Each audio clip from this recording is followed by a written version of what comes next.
à toutes et à tous, bienvenue dans Communiqueur, le podcast où on parle de communication, mais avec le cœur.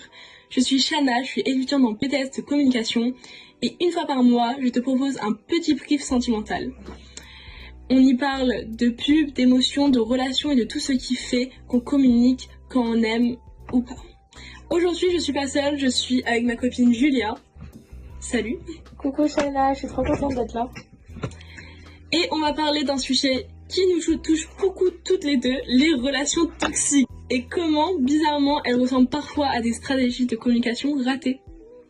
Tu sais, Julia, en cours on apprend à définir la cible et à avoir un message clair et cohérent. Et je me dis que dans les relations c'est pareil. Et quand la stratégie est floue, ça part complètement en vrille. Oui, genre les mecs qui t'envoient des signaux contradictoires, un jour dispo H24, le lendemain ils ghostent, t'as compris le brief. J'ai clairement pas compris le brief. C'est ça. C'est une mauvaise ligne éditoriale de l'amour. Et parfois c'est nous qui voulons trop plaire, alors on adapte notre message, on n'est plus nous-mêmes, comme une marque qui veut parler à tout le monde et qui perd son identité. En tout cas, si on faisait le top 3 des pires erreurs de com en amour. Ah bah facile, le silence radio. En communication, c'est comme quand une marque disparaît sans prévenir. Tu te souviens de Jim qui a relancé sa communication après des années de silence? On pensait presque qu'il n'existait plus. Ensuite, on a les doubles discours, comme certaines marques qui font genre elles sont engagées mais elles exploitent en coulisses. C'est l'effet greenwashing qu'on a vu chez H&M ou McDo, avec des pubs écolos et une réalité très floue. La surcommunication, c'est comme ces pubs sur YouTube qui sont non skippables. On subit 5 fois par jour, c'est l'effet mec relou qui texte trop. Et inversement, il y a des campagnes qui gèrent bien la com émotionnelle, genre Nike qui raconte des histoires de dépassement de soi, ou Always Like a Girl, sorry pour mon accent, qui redonne confiance aux ados. On devrait faire pareil en amour, valoriser, encourager et écouter. Mais carrément, tu vois, dans une relation, soit t'es Nike et tu inspires, soit t'es une pub intrusive qui saoule. Après, on pourrait citer plein d'autres marques, comme Dove, avec Real Beauty. Ça parle vraiment d'amour de soi, l'image de soi.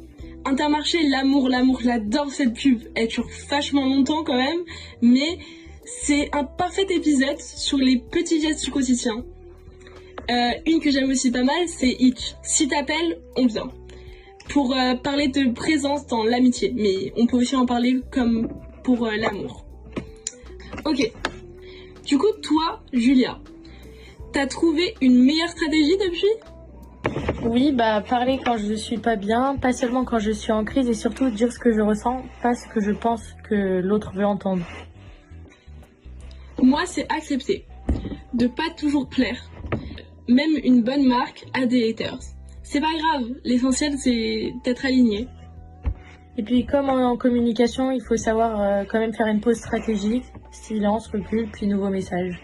En tout cas, merci Julia pour cet échange. Franchement, t'as raison. Une relation, c'est une stratégie de com. À deux. Et parfois, faut savoir refaire le brief. Merci à vous d'avoir écouté ce deuxième épisode de Communiqueur.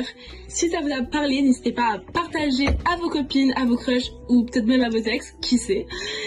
On se retrouve le mois prochain pour un nouveau brief sentimental. En attendant, prenez soin de vos messages, de vos émotions. On vous aime fort. Bisous!